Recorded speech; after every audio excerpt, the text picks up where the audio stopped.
বিধানসভা নির্বাচন যতই ঘনিয়ে আসছে ততই উদ্বিগ্ন হয়ে উঠছে শাসক শিবির। প্রায় প্রত্যেক দিনই শাসক দল ছেড়ে বিজেপিতে যোগদান করছে হাজারো ভোটার। আর এর জেরেই চিন্তার ভাঁজ বাম নেতৃত্বদের কপালে।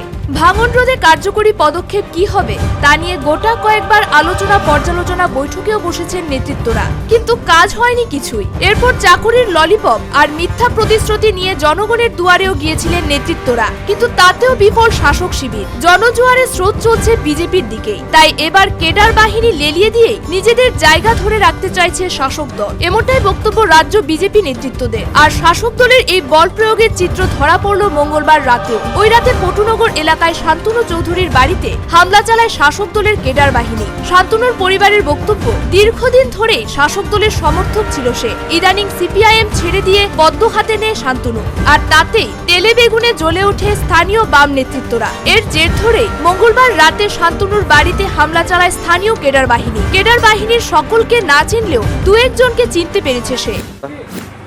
আমি এমনি কিছু হয় না, কিন্তু মানে রাত্র 10টা সাড়ে 10টার পরে এরা প্রায় 70-80 জন লোক আইয়া সেরা আমার বাড়িতে হামলা করছে।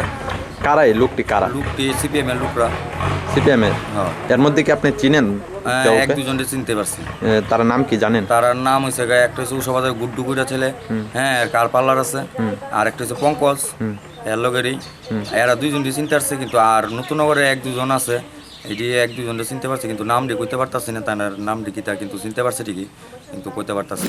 শান্তনুর অভিযোগ, শুধু তাকেই না, তার পরিবারের অন্যান্য সদস্যদেরও বেধড়ক মারধর করে কেডার বাহিনীর ওই চেংড়া মাফিয়ারা।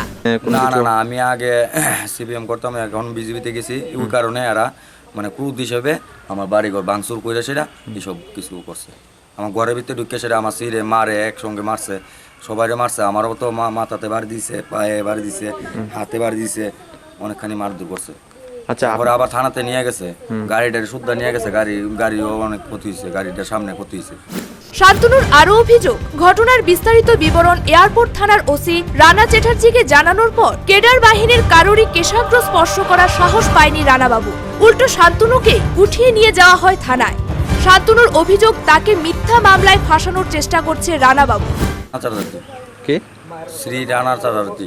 আচ্ছা আচ্ছা, তাই নাকি? মানে আপনি তো এখানে কোনো দোষ নেই না তো, তাই না? যে মানে কি কারণে আপনাকে নিল, আপনি জিজ্ঞেস করলেন? আমি বলছে কি আমি বলে চিন্তায় বাস করছি, মারধর করছি মায়ের লোকরে, এসব কিছু বলতেছে। কাকে আপনাকে মারধর করছেন এমন কিছু? তাই নাকি কোনো হিংস দিয়েছে আপনাকে?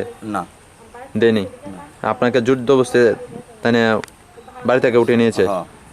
আচ্ছা, আপনি কি মানে দেখেন শাসক দলের এহেন আচরণ দেখে নানান প্রশ্ন জন্ম নিচ্ছে জনমনেও। গণতান্ত্রিক পদ্ধতিতে যেখানে প্রত্যেক নাগরিকেরই নিজের পছন্দ অনুযায়ী রাজনৈতিক দল ও পছন্দসই নেতা নির্বাচন করার অধিকার রয়েছে, সেখানে বল প্রয়োগ আদৌ কতটা যুক্তিযুক্ত?